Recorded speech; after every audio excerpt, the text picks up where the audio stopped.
முதலாவது ஈசி பேப்பர்ல பார்ட் 2 பகுதி A அதுல உள்ள 5வது கேள்வி தான் பார்ப்போம்.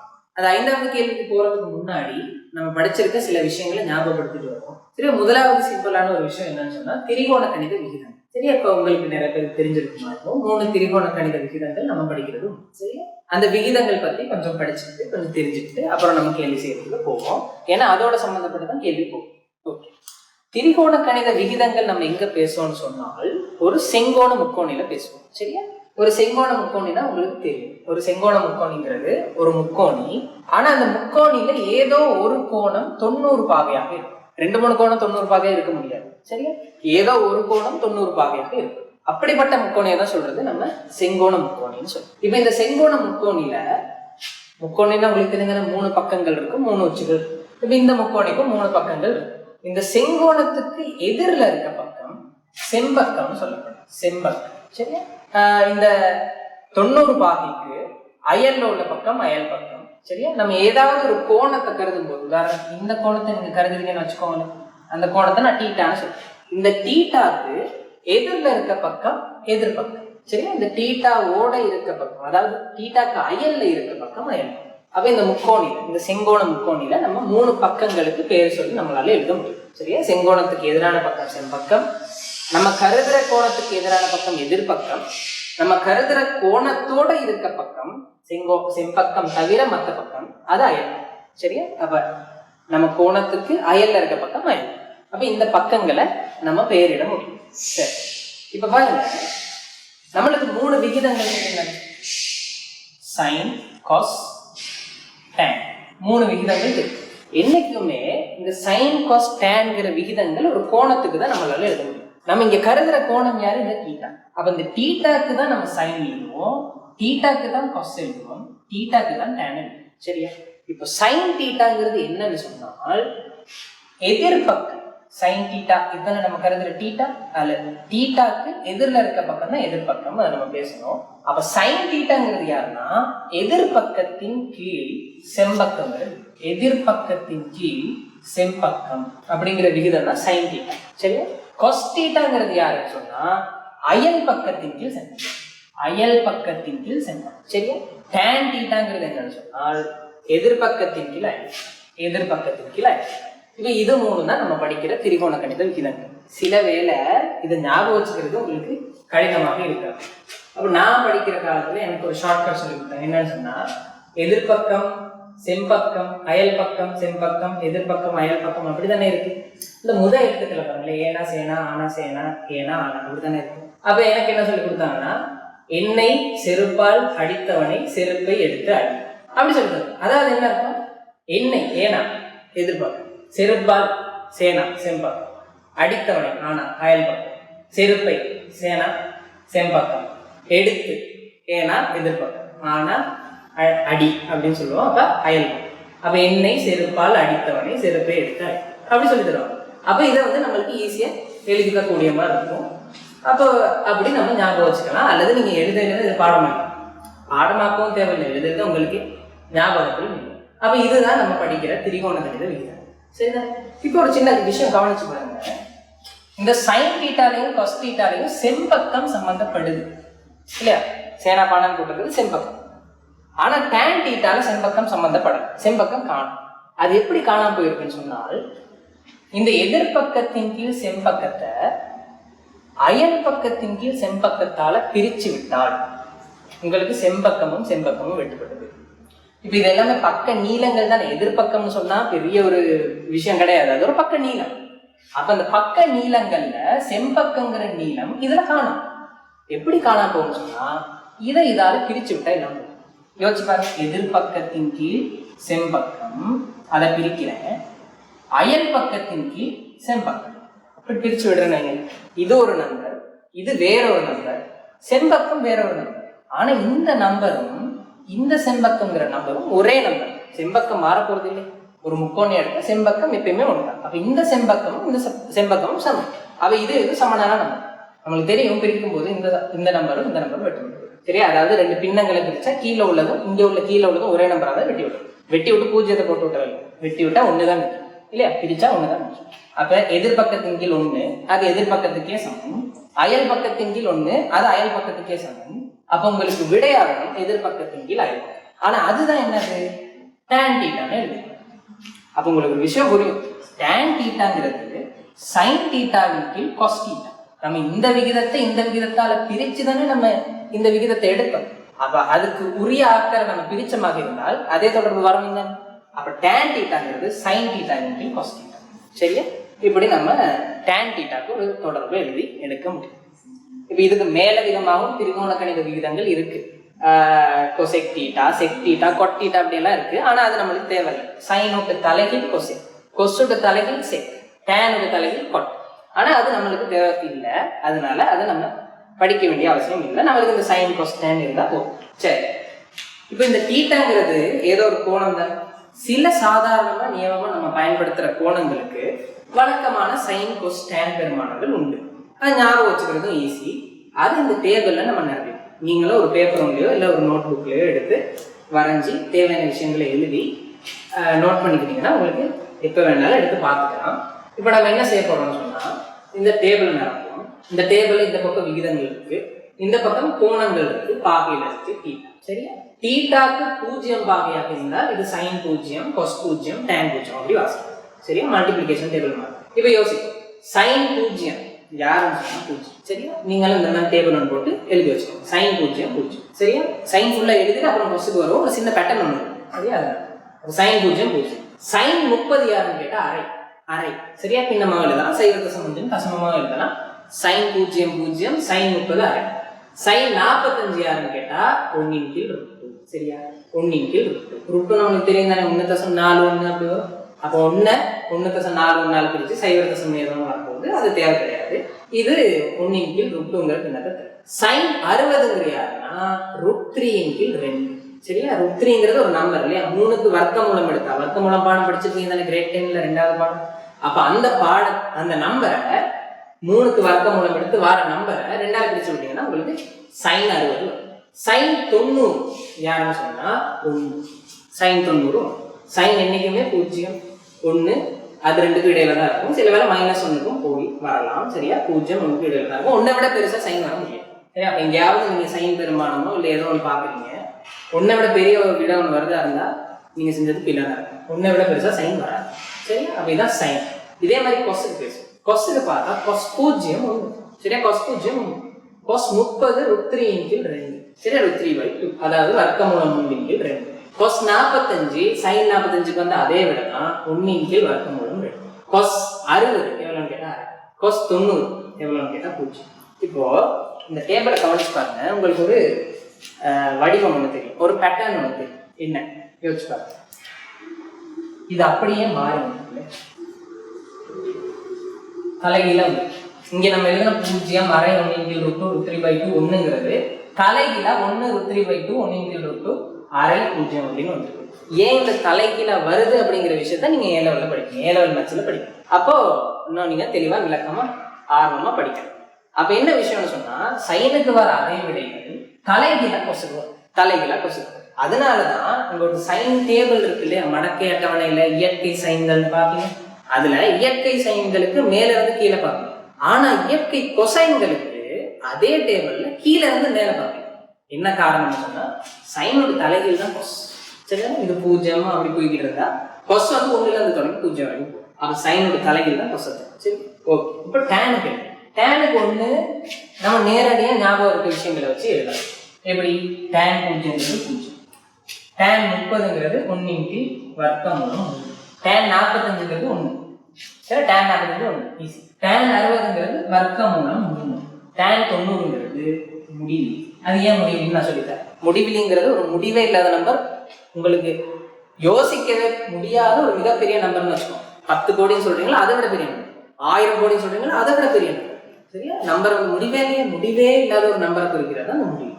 அப்போ டேனுக்கான அட்டவணை இப்படி. இது எப்படி வருதுன்னா, நீங்க ஆல்ரெடி ஒரு தொடர்பு நிறுவ வச்சிருக்கீங்க, சைன் தீட்டாவின் கீழ் கொஸ் தீட்டா, அதுல போயிட்டு போட்டு பார்ப்போம். நமக்கு சைனு கொஸும் தெரியும். அப்ப டேன்ங்கிறது சைனை கொஸால பிரிச்சு விட்டா சரி. tan 0 sin 0 cos 0 பிரிக்க போறீங்க. அப்ப tan 0ங்கிறது 0ன் கீழ் 1, எந்த ஒரு நம்பராலையும் பூஜ்ஜியத்தை பிடிச்சா என்னப்பா விட வரும்? பூஜ்ஜியம் தான். சரி, அதே மாதிரி இதுக்கு யோசனை.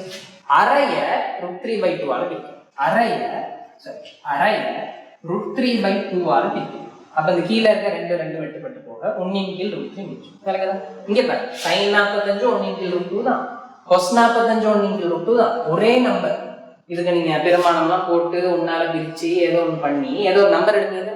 அப்ப இங்க வரதும் அதே நம்பர் தான், இங்க வரதும் அதே நம்பர், ரெண்டுமே ஒரே நம்பர். அப்ப ரெண்டையும் பிரிச்சு விட்டா ஒண்ணுங்கிறதான் வரும். எந்த ஒரு நம்பரையும் அதே நம்பரால் பிரிச்சு ஒண்ணுதான்.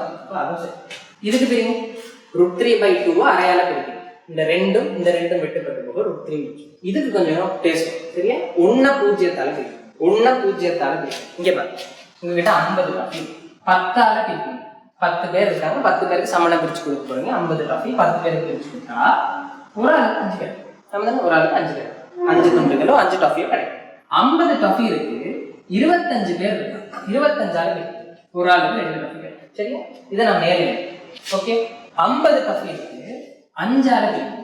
5 பேர் தான் இருக்காங்க, அப்போ ஒரு ஆளுக்கு 10 டாஃபி கிடைக்கும். 50 டாஃபி இருக்கு, 2 பேர் தான் இருக்காங்க, அப்போ ஒரு ஆளுக்கு 25 டாஃபி கிடைக்கும். 50 டாஃபி இருக்கு, ஒரே ஒருத்தர் தான் இருக்காரு, அப்ப அவருக்கு பிரிச்சு கொடுக்கணுமா இருந்தால் அவருக்கே 50 டாஃபி கிடைக்கும். சரியா? இப்போதான் இன்ட்ரெஸ்டிங்கான விஷயம். 50 டாஃபி இருக்கு. சரியா? அரையால பிரிக்கிறீங்கன்னு வச்சுக்கோ. அரையால பிரிக்கிறேன்னா என்ன இருக்கும்? இதை தலைகீழா மாத்தி பெருக்கலா போடுறது. அப்ப 50 அரையால பிரிக்கிறதுங்கிறதும் 50 2ஆல பெருக்கிறதுங்கிறதும் சமம். இதை தலைகீழா மாத்தி பெருக்கல் போடுறதுதான் பிரிக்கிறது. என்னதான் பிரிக்கிறது? அப்ப பெருக்கி விட்டா 50 2ஆல பெருக்கு 100. இதே மாதிரி 50 அதை விட சின்ன ஒரு நம்பர் தான் 1/5. அதால பிரிக்கிறீங்க. அப்ப என்ன 250. அதாவது இங்கேயே நீங்க ஒரு கட்டணம் கண்டுபிடிக்க, ஒரு நம்பர் இருக்கு, அது இன்னொரு நம்பரால பிரிக்கிறீங்க, அப்போ ஒரு விடை வரும். சரியா? அப்ப பிரிச்சு வர்ற விடை பாருங்க. நம்ம பிரிக்கிற நம்பரை சின்னதாக்கிக்கிட்டே போக, முதல்ல 25ஆல பிரிச்சோம் 2 விடை, 10ஆல பிரிச்சோம் 5 விடை, 5ஆல பிரிச்சோம் 10 விடை, 2ஆல பிரிச்சோம் 25 விடை. நம்ம பிரிக்கிற நம்பரை குறைச்சிட்டே போறோம், ஆனா வர்ற விட கூடிக்கிட்டே போகும். பிரிக்கிற நம்பரை குறைச்சிட்டே போறோம், வர்ற விட கூடிக்கிட்டே போகும். அப்ப குறைச்சிட்டே போறோம், 1 வரைக்கும் குறைச்சிட்டோம், 50 வந்துச்சு. 1 விடையும் குறைக்கிறோம், 1 விட சின்னதானே அரை. அப்ப 1 விடையும் குறைச்சா இன்னும் பெருசா நம்பர் ஆகும், இன்னும் சின்னதாக்கும். 1/5 வர்ற விட இன்னும் பெருசாகும், அதை விட சின்னதாகும் 1/10. அப்ப வர்ற விட இன்னும் பெருசாகும் 500 வரும். இன்னும் அப்படியே சின்னதாக்கிக்கிட்டே போக இங்க வர்ற விடை பெருசாகிக்கிட்டே போகும். அப்படியே குறைச்சு வந்து 50 ரொம்ப சின்ன ஒரு நம்பர் 0ஆல பிரிக்கிறீங்கன்னு வச்சுக்கோங்க. சின்னதாக்க வர்ற விட பெருசாகுது தானே. அப்போ 0த்தை பிரிக்கிறதுக்கு யூஸ் பண்ணும்போது என்ன நடக்கும்? மிகப்பெரிய ஒரு நம்பர் வரும். அது எவ்வளவு நம்மளுக்கு தெரியாது. அதாவது ஒரு மிகப்பெரிய ஒரு நம்பர், நம்மளால யோசிக்க கூட முடியாது, ரொம்ப பெரிய ஒரு நம்பர், அதை தான் நம்ம முடிவுன்னு சொல்லுவோம். அப்போ 1 0ஆல பிரிக்கிறீங்க, sin 90 cos 90ஆல பிரிக்கிறீங்க, tan 90 வரும். 1 0ஆல பிரிக்கிறீங்க, எந்த ஒரு நம்பரையும் 0ஆல பிரிச்சா மிகப்பெரிய நம்பர் ஒன்று வரும், முடிவு. சரியா?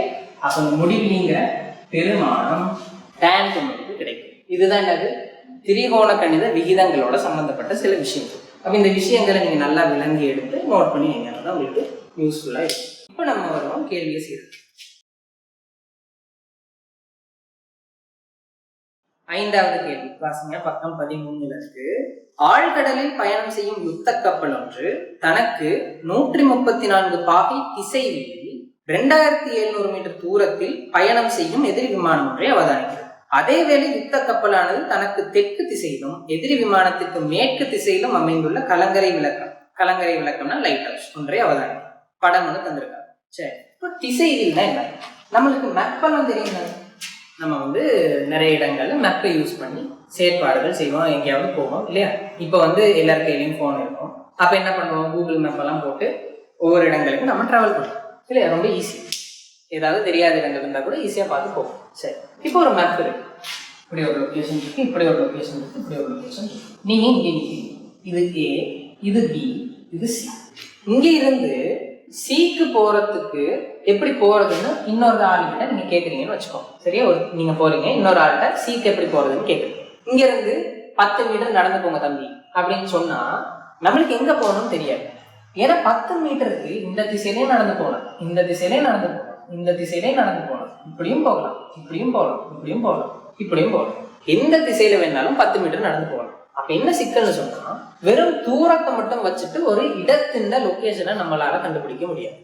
இங்கதான் போகணுங்கிறத கண்டுபிடிக்க முடியும். அப்ப தூரம் போதா, நீங்க இப்படியும் 10 மீட்டர் போகலாம், இப்படி 10 மீட்டர் போனா சி அடைய முடியுமா?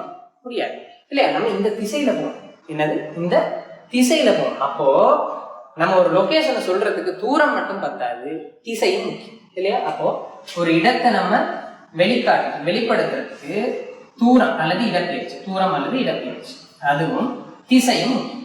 இந்த 2 விஷயங்களுமே ரொம்ப முக்கியம். தூரம் நம்மளுக்கு அளக்க தெரியும் தானே, மீட்டர் போலையோ இல்லாட்டி கிலோமீட்டர் மானியோ ஏதோ ஒண்ணு வச்சு தூரத்தை அளக்கலாம்.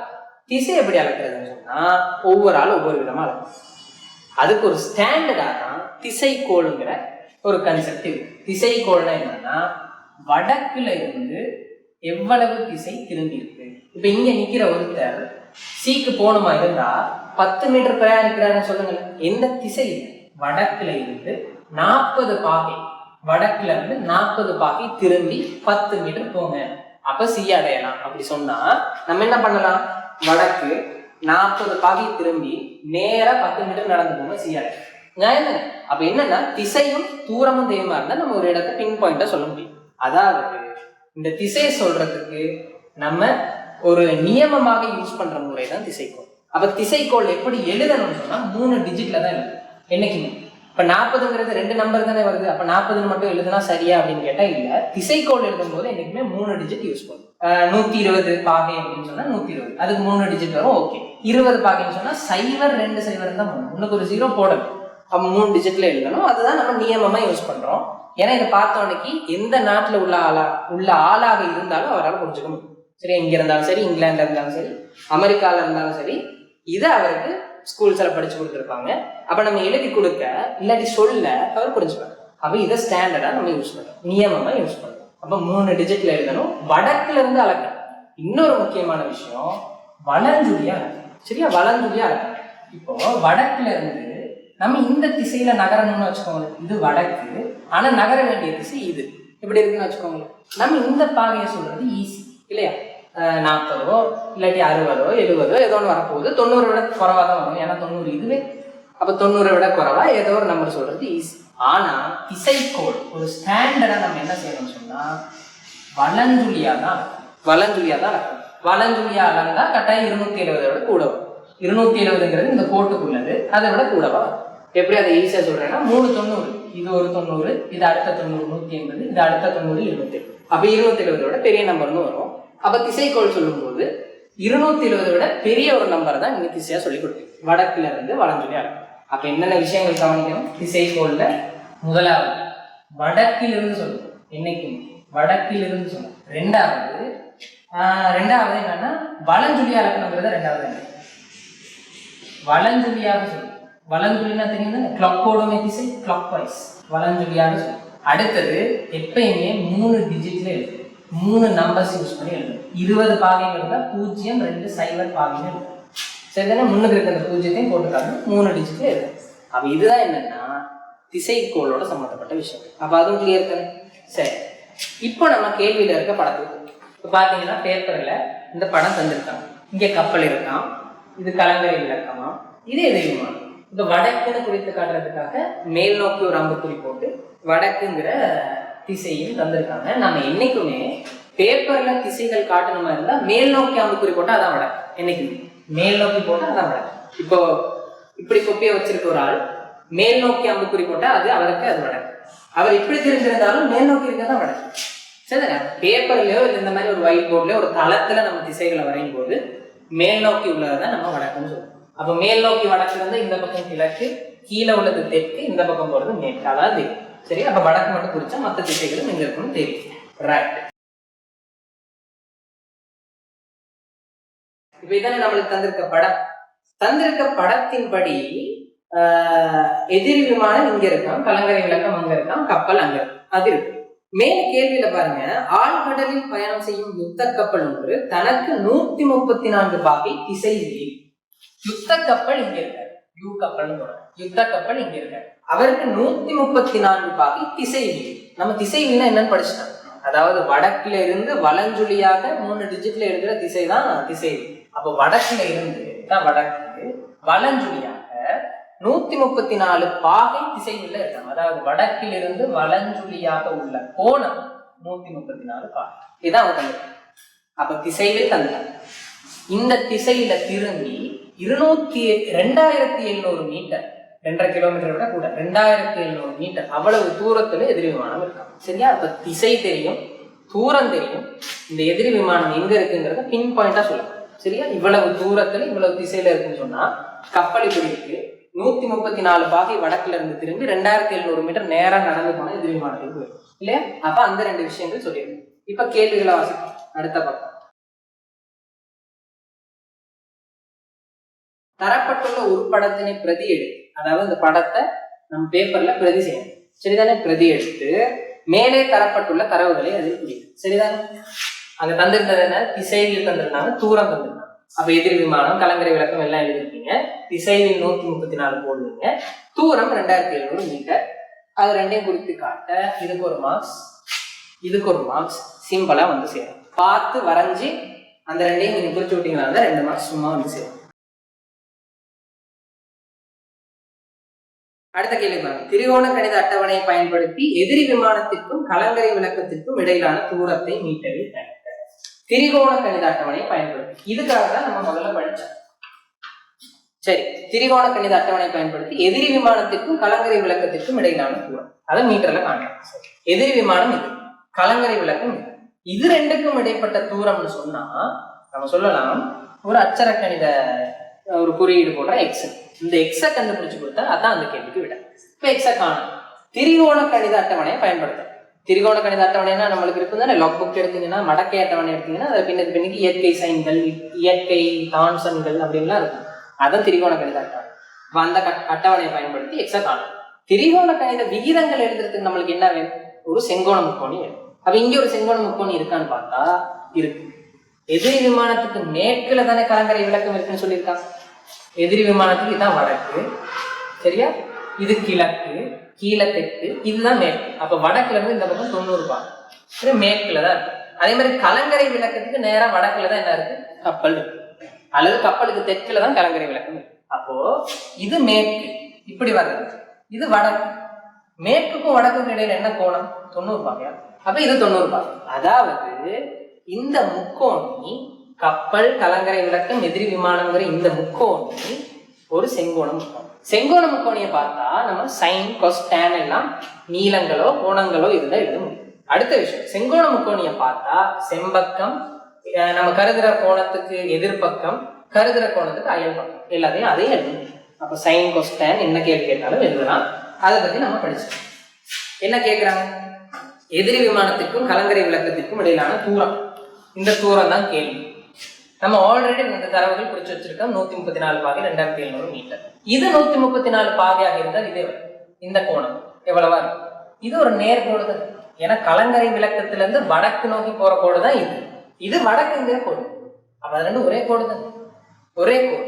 அப்ப அந்த ஒரே கோட்டுல இது 134 பாகையாக இருந்தால் இந்த கோணம் 180ல இருந்து 134 கழிச்சுட்டா நம்ம தானே. அது எவ்வளவு? 46. அப்ப அந்த கோணம் 46. எக்ஸ் காணம். இதுதான் நம்ம கருதுற கோணம். ஏன்னா அந்த கோணம் தெரியும், மற்ற ரெண்டும் தெரியாது, கண்டுபிடிக்கலாம். ஆனா நம்மளுக்கு ஆல்ரெடி இருக்கிறத வச்சு செய்யணும். சரியா? 90 46 கூட்டி 180 கழிச்சுட்டா இது வரும். ஆனா தேவையில்லை, நம்ம இருக்கிறத வச்சு செய்யணும். இந்த கோணத்துக்கு இது எதிர்ப்பக்கம். நம்ம தானே கோணத்துக்கு எதிரில் இருக்கு. அப்ப எதிர்ப்பக்கம், கோணத்துக்கு எதிரில் இருக்கு எதிர்ப்பக்கம். இந்த முக்கோணியில எதிர்ப்பக்கம் நம்ம கண்டுபிடிக்க வேண்டி இருக்கு. எக்ஸ் அதான் கண்டுபிடிக்கணும். செம்பக்கம் தெரியும், அது 2700 மீட்டர். எதிர்ப்பக்கமும் செம்பக்கமும் சம்பந்தப்படுற திரிகோண கணித விகிதம் என்னது? சைன். எதிர்ப்பக்கம் செம்பக்கம் என்னை சேர்ப்பார் இல்லையா? எதிர்ப்பக்கம் செம்பக்கம். அப்போ சைன் நம்ம கருதுற கோணம் 46 பாகை, அது எதிர்ப்பக்கம் எக்ஸ், செம்பக்கம் 2700. இந்த விகிதத்துக்கு சமம். சரியா? இப்போ சைன் 46 ஒரு விஷயம் வந்து நம்ம அந்த டேபிள் எழுதும்போது எழுதணும். சைன் 45க்கு எழுதணும், 46க்கு எழுதணும். அப்ப அது தெரியாது. என்ன செய்யலாம்? திரிகோண கணித அட்டவணையை பார்க்கணும். அவங்களும் பார்த்து செய்ய சொல்லியிருக்காங்க. அப்ப சைன் 46 கொண்டு போய் நம்ம திரிகோண கணித அட்டவணையில தேர்வு. இதான் நம்ம அட்டவணை. இதுல முதல்ல இருக்கும் மடக்கைகள், லொகரிதம்ஸ், அது நம்மளுக்கு தேவையில்லை. அடுத்து இருக்கும் பாருங்க இயற்கை சைன்கள். இங்க நம்ம சைன் தான் காண போறோம். அப்ப இயற்கை சைன்கள்ல பார்ப்போம்.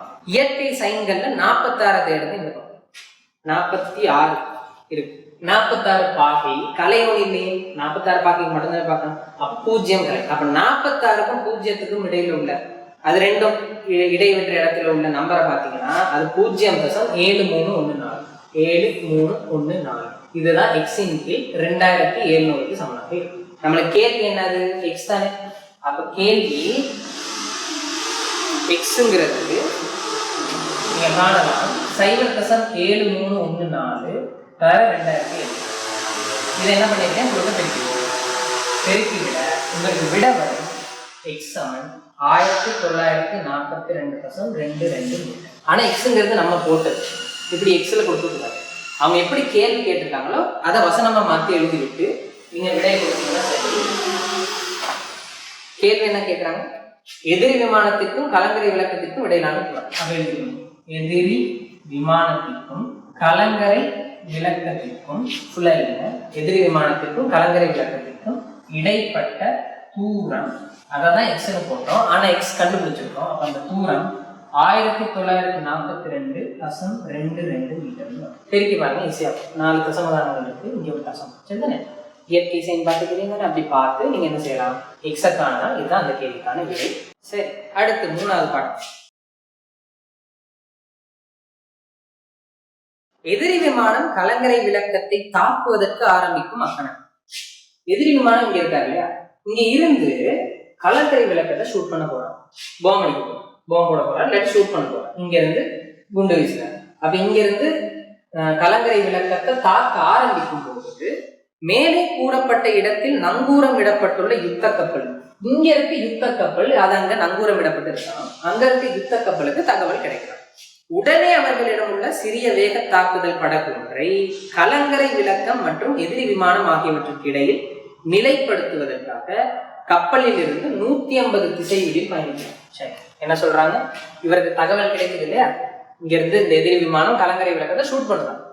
அப்ப அந்த ஷூட் பண்ற நேரம் இங்க நங்கூரம் இடப்பட்டிருக்க கப்பலுக்கு தகவல் கிடைக்கும். தகவல் கிடைச்ச உடனே ஒரு சின்ன படகு, அதாவது அதுலயும் கன் அது இதெல்லாம் இருக்குமா இருக்கும், அப்படி ஒரு சின்ன படகு வந்து என்ன பண்றாங்கன்னா இந்த எதிரி விமானத்தை அழிக்கிறதுக்காக அனுப்பப்படுறாங்க. எப்படி அனுப்புறாங்கன்னு சொன்னா, கப்பல்ல இருந்து 150 பாகை திசைவில் அனுப்புறாங்க. 150 பாகை திசைவில் நம்மளுக்கு காண தெரிந்த வடக்குல இருந்து வலஞ்சொலியாக 150 பாகை திரும்பினா அதுதான் 150 பாகை திசை. அப்ப வடக்குல இருந்து 150 பாகை, அது கட்டாயம் 134 விட பெருசா இருக்கு. 134 இங்க இருந்தா 150 அதை விட பெருசா இருக்கு. அப்ப இங்க வரைக்கும் வருதுன்னு வச்சுக்கோ, இதுதான் 150 பாகை வடக்குல இருந்து. இதுதான் அந்த படகு போற பாதை. இதுதான் அந்த படகு போற பாதை. இப்ப இந்த பாதையில தான் அந்த படகு நகர்ந்து வரப்போகுது. சரியா? குயிக்கா வரணும், அப்பதான் இந்த எதிரி விமானத்தை தாக்கலாம், இல்லாட்டி கலங்கரை விளக்கம் போயிடும். அப்ப இந்த பாதையில தான் படகு வரப்போகுது. எங்க வரைக்கும் வரும்னு சொன்னா, இவங்க பாருங்க சொல்லியிருக்காங்க, கலங்கரை விளக்கம் மற்றும் எதிரி விமானம் ஆகியவற்றுக்கு இடையில் நிலைப்படுவதற்காக. கலங்கரை விளக்கத்துக்கும் எதிரி விமானத்துக்கும் இடையில நிலைப்படும். இந்த பாதையில வந்து கலங்கரை விளக்கத்துக்கும் எதிரி விமானத்துக்கும் இடையில வரணுமா இருந்தா படகு இங்கதான் வரும், இந்த இடத்துல தான் வரும். அப்ப படகுல லொகேஷன் என்னது? இந்த கலங்கரை விளக்கம் எதிரி விமான கோடு இருக்கு இல்லையா, அந்த கோட்டுல வடக்குல இருந்து திசையில் 150 பாகை கப்பல்ல இருந்து இந்த கோட்டுல ரெண்டும் சந்திக்கிற புள்ளி இங்க இருக்கு. சரியா? அப்ப இந்த இடத்தை மார்க் பண்ணி சிறிய வேக தாக்குதல் படகு, சின்னதல்ல தாக்குதல் படகு, தாக்குதல் படகு, இந்த இடத்தை மார்க் பண்ணி தாக்குதல் படகுன்னு போட்டிருந்தா உங்களுக்கு 1 மார்க்ஸ் கிடைக்கும். சரியா? தாக்குதல் படகுல இடத்தை கண்டுபிடிக்கிறது 1 மார்க்ஸ் கிடைக்கும். அப்போ 150 பாகை திசையில் இந்த பாதையில கலங்கரை விளக்கத்துக்கும் எதிரி விமானத்துக்கும் இடையில இந்த புள்ளி, அவங்கதான் தாக்குதல் படகு இருக்கு. இந்த இடத்துல படகு வந்து சேரும். சரி, சிறிய படகு எதிரி விமானத்தை நோக்கி தாக்குதல் ஒன்றை ஏவுவது, அத்தாக்குதல் பயணம் செய்யக்கூடிய அதிகூடிய தூரம் 800 மீட்டர் ஆகும். அதாவது இந்த தாக்குதல் படகு எதிரி விமானத்தை நோக்கி ஒரு குண்டு போடும். சரியா? அது பட்டுச்சுன்னா எதிரி விமானம் காலி. அப்ப கலங்கரை விளக்கத்தை சேவ் பண்ணிடலாம். அப்ப இங்க இருந்து ஒரு பாம்பு போட போகுது. ஆனா அந்த பாம்பு போகக்கூடிய மேக்சிமம் டிஸ்டன்ஸ் 800 மீட்டர் தான். அதை விட பெருசா அவரால் பாம்பு போட முடியாது. அதுதான் இந்த படகுட்டு மேக்சிமம் பாம்பு போடக்கூடிய ரேஞ்ச். சரியா? அந்த வீச்சுக்குள்ளதான் அதால பாம்பு போட முடியும். சரி, இப்ப கேட்கிறாங்க கேள்வி, சிறிய படகு அமைந்துள்ள இடத்தை மேலே உள்ள உட்படத்தில் குறிச்சாச்சு. தாக்குதல் எதிரி விமானத்தை தாக்குமா என்பதை கணித்தல் மூலம் காட்டும். சரி, படகு இங்கதானே இருக்கு, படகு இங்கதானே இருக்கு. படகுக்கும் எதிரி விமானத்துக்கும் இடையில உள்ள ஒரு தூரம் இருக்கு இல்லையா, இந்த தூரம் 800 விட சின்னதாக இருந்தால், அதாவது இவர் பாம்பு போடக்கூடிய எல்லையை விட சின்னதாக இருந்தால் இவர் பாம்பு போடலாம் இல்லையா? பாம்பு 800 மீட்டரை விட உங்களுக்கு போடலாமா இருந்தா எல்லா இடத்துக்கும் போடலாம். இங்கேயும் போடலாம், இங்கேயும் போடலாம், இங்கேயும் போடலாம். 800 மீட்டரை விட உங்களுக்கு இருந்தால் எங்க வேணாலும் போடலாம். அப்போ இந்த நீளம், அதாவது இந்த தாக்குதல் படகுக்கும் எதிரி விமானத்துக்கும் இடையில உள்ள இந்த நீளம் 800 மீட்டரை விட சிறியதாக இருந்தால் இவர் போடுற பாம்பு எதிரி விமானத்துல படும். நியாயம். 800 மீட்டரை விட பெருசா இருந்தா எதிரி விமானத்துல படாது. ஓகே, அப்ப இங்க இருக்க நீளத்தை கண்டுபிடிக்கும். அந்த நீளத்தை கண்டுபிடிச்சு 800 விட பெருசா சின்னதா அப்படின்னு நீங்க ஒப்பிட்டு பாத்தீங்களா இருந்தால் உங்களுக்கு தேவையான விட வந்து சேரும். அப்ப இந்த நீளத்தை கண்டுபிடிக்கணும், அதான் கேள்வி புரியுதா? அப்ப நீளத்தை கண்டுபிடிச்சா உங்களுக்கு விட வந்து சேரும். இப்ப இந்த நீளத்தை கண்டுபிடிக்கணும். நான் தேவையில்லாத விஷயங்கள் கொஞ்சம் அழிக்கிறேன், சரிதானே? இப்ப இந்த நீளத்தை கண்டுபிடிக்கணும். அந்த நீளத்தை நான் ஒரு வைன்னு போடுறேன். முதல்ல எக்ஸ்னு போடுறது யாரு? கலங்கரை விளக்கத்துக்கும் எதிரி விமானத்துக்கும் இடைப்பட்டு போடும். இப்ப நான் வைன்னு போடுறது யாருன்னா தாக்குதல் படகுக்கும் இங்க இருந்து எதிரி விமானத்துக்கும் இடையில ஒரு தூரம். இந்த வை 800 விட பெருசா இருந்தா இது போடுற குண்டு அது மேல படாது. இந்த வை 800 விட சின்னதாக இருந்தால் இது போடுற குண்டு எதிரி விமானத்துல படும். சரியா? அப்ப வைய கண்டமா இருந்தா சரி. வைய காணும். எப்படி காண்றது? நம்மளுக்கு ஆல்ரெடி எக்ஸ் தெரியும். எக்ஸ் நம்ம எக்ஸன் குறிச்சு எக்ஸை நம்ம கண்டுபிடிச்சு வச்சிருந்தோம். 1904 வந்துருச்சு. 1942.22 மீட்டர் அது வந்துருந்துச்சு, நம்மளுக்கு தெரியும். வை காணும். எப்படி காணும்? நம்ம திரிகோண கணித கேள்வி ஒன்று தானே செய்யணும். அப்போ ஒரு செங்கோண முக்கோணியை கண்டுபிடிச்சு ஏதோ விகிதங்கள் எழுதி இந்த நீளத்தை நீங்க கண்டுபிடித்தால் இந்த மொத்த எக்ஸுங்கிற நீளத்துல இருந்து இதை கழிச்சு விட வை. நம்ம தானே இந்த மொத்த எக்ஸுங்கிற நீளத்துல இருந்து இந்த நீளத்தை கழிச்சு விட்டா உங்களுக்கு வை வரும். அப்ப வைய காணும். அப்ப இந்த நீளத்தை காணும். எப்படி காணும்? இந்த படகு வந்த பாதை இருக்கு இல்லையா? அந்த படகு வந்த பாதை ஒரு செங்கோண முக்கோணியை அமைக்கின்றது தெரிகிறதா? சரி, இதான் தாக்குதல் படகு, கலங்கரை விளக்கம், கப்பல். இது ஒரு செங்கோண முக்கோணி. ஏன்னா இது 90 பாகை முதல்ல குறிச்சோம். அப்ப அது ஒரு செங்கோண முக்கோணி. அந்த செங்கோண முக்கோணியில இந்த நேர்கோடு ஃபுல்லா 180 பாகை, அதுல இது 150 பாகை. அப்ப இதே எவ்வளவு? 180 மைனஸ் 150 30 பாகையாக இருக்கும். இந்த 180 மைனஸ் 150 எழுத தேவையில்லை, சும்மா 30 போட்டு விடலாம். சரியா? அது பிரச்சனை இல்லை. அப்ப இது 30 பாகை. அப்ப இந்த முக்கோணியை எடுப்போம். இது ஒரு செங்கோண முக்கோணி தானே. இதுல இந்த நீளம் தெரியாது, இந்த நீளம் தெரியாது, இந்த நீளம் அதுதான் தேவை, ஆனா அதுவும் தெரியாது. 3 நீளம்னே தெரியாது. அப்ப ஏதாவது ஒரு நீளத்தை முதல்ல கண்டுபிடிக்க பார்ப்போம். இதை ஈஸியா கண்டுபிடிக்க முடியுமான்னு கேட்டா இல்ல, ஒரு ஐடியாவும் இல்லை. இது ஐடியா இல்லை, ஆனா இதை கண்டுபிடிக்கணும். இப்படின்னு சொன்னா இந்த முக்கோணி இருக்குல்ல, பெரிய முக்கோணி, அந்த பெரிய முக்கோணியில இங்க 46 பாகை வந்துச்சு. அந்த 46 பாகைக்கு அயல் பக்கம் இதுதான். அயல் பக்கம் தான் இந்த கப்பலுக்கும் கலங்கரை விளக்கத்துக்கும் இடையிலான தூரம். அதுதான் இப்ப நம்மளுக்கு தேவைப்படுது. அந்த அயல் பக்கத்தை நம்ம காணணும். அப்ப என்ன செய்வோம்? பெரிய முக்கோணிக்கு 46 பாகையை கருத்தில் கொண்டு அயல் பக்கத்தை கண்டுபிடிக்கும். செம்பக்கம் தெரியும், அயல் பக்கம் சம்பந்தப்படும். அப்ப அயல் பக்கமும் செம்பக்கமும் சேர்ந்து வர திரிகோண கணித விகிதம் யாரு? கொஸ். அயல் பக்கத்தின் கீழ் செம்பக்கம் இல்லையா? அப்ப கொஸ் எழுதுவோம். 46 பாகைக்கு கொஸ் எழுதுவோம். எழுதுனா அயல் பக்கத்தின் கீழ் செம்பக்கம். அயல் பக்கம் தானே தெரியாது, அதை வேணா நான் ஜெட்னு போடுறேன். ஏன்னா எக்ஸ் போட்டோம், ஒய் போட்டோம், ஜெட்னு. சரியா? ஜெட் ஜெட்டை கண்டுபிடிக்கும். அயல் பக்கம் ஜெட். செம்பக்கம் எவ்வளவு? இந்த 46 பாகைக்கு இந்த முக்கோணியில செங்கோணத்துக்கு எதிரில் இருக்க பக்கத்துல நீளம் தான் 2700. அதுதான் செம்பக்கம். அப்ப ஜெட்டின் கீழ் 2700. கொஸ் 46 பார்க்கணும். எங்க பாக்குறது? திரிகோண கணித அட்டவணை என்ன, இயற்கை சைன்கள் அப்படிங்கிற டேபிளுக்கு போய் தலைகீழ கீழே இருந்து பார்த்துட்டு வந்தீங்களா? அதான் இயற்கை கொசைன். நான் முதலே சொன்னேன் இல்லையா, சைன் தலைகீழ் தான் கொசைன். அப்ப சைனை தலைகீழா பார்த்தா அதான் கொஸ் பெருமானத்துக்கு தரும். அப்ப கீழே இருந்து பார்க்கணும். அப்ப அந்த டேபிள பாருங்க, வலது பக்கம் 0ல இருந்து 90 வரைக்கும் போறதுக்கு நம்பர்ஸ் இருக்கு. ஆனா அந்த டேபிள்ல இருக்க வேல்யூஸ்க்கு அங்கிட்டு 90ல இருந்து 0 வரைக்கும் போகும். அப்ப நம்ம பின்னுக்கு இருந்து பார்த்துட்டு வர போறோம். உங்களுக்கு தெரிஞ்சிருக்கும். 0ல இருந்து 46 எங்க இருக்குன்னு தேடுங்க. 46 பாத்தீங்கன்னா 0 தலை 46 பாக்கி வரும்போது 0.6947 பெருமானம் 47. அதான் ஜெட்டின் கீழ் 2007. அப்ப ஜெட்டை காணும். ஜெட்டை கண்டால் பெருக்கி பாருங்க, உங்களுக்கு விட வரும். ஜெட்டை கண்டால் உங்களுக்கு விட வரும். எவ்வளவு? 1875.69. சரி, அது பெருக்கி பாருங்க. தெரியுதா? இந்த 2 0, அதாவது 101, இதோட பெருக்கு போட்டா 69.47. அதை 22 பெருங்க இந்த வரும். சரியா? அப்ப ஜெட் கண்டுபிடிச்சாச்சு. ஜெட்டுங்கிறது யாரு? இந்த நீளம். சரியா? அப்ப இந்த நீளத்தை கண்டுபிடிச்சாச்சு. இதுதான் நம்மளுக்கு தேவைப்பட்டுச்சு. முதல்ல இந்த தேவைப்பட்ட நீளத்தை கண்டுபிடிச்சாச்சு. இப்ப இதை கண்டுபிடிக்கலாம் இல்லையா? அதுக்கு வந்து நம்ம ஏன்னு சொல்லி ஒரு பேரை போடுறேன், ஏ கண்டுபிடிப்போம். சரி, இப்போ இந்த ஜெட் எல்லாம் கேள்வி கிடையாது, அதனால அது நீங்க வசனம் எழுதி கொடுக்க தேவையில்ல, கடைசி விட மட்டும் வசனம் எழுதுனா சொல்லி ஏ கண்டுபிடிப்போம். ஏங்கிறது இந்த சின்ன செங்கோண முக்கோணம் இருக்கு இல்லையா, அந்த சிறிய செங்கோண முக்கோணியோட 30 பாகைய கருத்தில் கொள்ளும் போது எதிர்பக்கம். சரியா, அயல் பக்கம் தான் இப்ப நம்ம கண்டுபிடிச்சோம் ஜெட். எதிர்பக்கமும் அயல் பக்கமும் எங்க சம்பந்தப்படும்? டேன்ல சம்பந்தப்படும். எடுத்த அடி அப்படின்னு சொல்லுங்க, இன்னும் சிறப்பால் அடித்தோம்னா எடுத்த அடின்னு சொல்லுங்க அது. அப்ப எதிர்பக்கம் அயல் பக்கம். அப்ப டேன் சிறிய செங்கோணம் முக்கோணிக்கு டேன் 30 எழுத போறேன், ஏன்னா இதுதான் நம்ம போறோம். அப்ப டேன் 30, எதிர்பக்கம் ஏ, அயல் பக்கம் ஜெட். ஆனா ஜெட் தெரியும், 1875.69 மீட்டர். டேன் 30 வேணும். டேன் 30 நம்ம எழுதணும் 1/√3 இல்லையா, அதை போடலாம். ஆனா √3 பெருமானம்லாம் போட்டு பிரிக்கிறது கஷ்டம். அதனால டேன் 30 டேபிள்ல பார்த்து எழுது. இயற்கை டான்சன்கள் ஒன்று, இயற்கை டேஞ்சன்ஸ், நேச்சுரல் டேஞ்சன்ஸ், அதில் பார்த்தீங்கன்னா டேன் 30 எவ்வளவு? 0.57774. இதுதான் A × 1875.69. மறுபடி பெருக்குனா உங்களுக்கு ஏ வரும். ஏ பெருக்கி பார்த்தா உங்களுக்கு எவ்வளவு விட வரும்?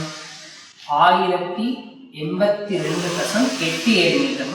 சரியா, ஏக்கு வர விட, அதாவது இந்த நீளத்துக்கு வர்ற விட 1082.87 மீட்டர். ஆனா நம்மளுக்கு தேவை இது கிடையாது, இந்த வைங்கிறது யாரு? எக்ஸ்ல இருந்து ஏ கழிச்சு விட்டா அது புரியுது. எக்ஸ்ல இருந்து ஏ கழிச்சு விட்டா வை வரும். அப்ப வைய காண்றதுக்கு எக்ஸ் மைனஸ் ஏ. எக்ஸ் நம்ம ஆல்ரெடி கண்டுபிடிச்சு வச்சிருந்தோம், 1942.22. ஏ 1082.87 கழித்து விட்டால் உங்களுக்கு விட வரும் 859.52. இதுவா கேள்வி? இதுவும் கேள்வி. அவங்க எப்படி கேள்வி கேட்டிருந்தாங்க? இங்க இருந்து போடுற குண்டு எதிர் விமானத்தை தாக்குமா தாக்கும். ஆனா இந்த குண்டு போடக்கூடிய அதிகூடிய தூரமே 800 மீட்டர் தான். ஆனா இந்த தாக்குதல் படகுக்கும் எதிரி விமானத்துக்கும் இடைப்பட்ட தூரம் எவ்வளவா அதான் கண்டுபிடிச்சிருக்கோம், 859 மீட்டர். ஆனா இவர் போடக்கூடிய குண்டு 800 மீட்டர் தான். அப்ப படும் படாது அப்படின்னு காரணம் சொல்லுங்க.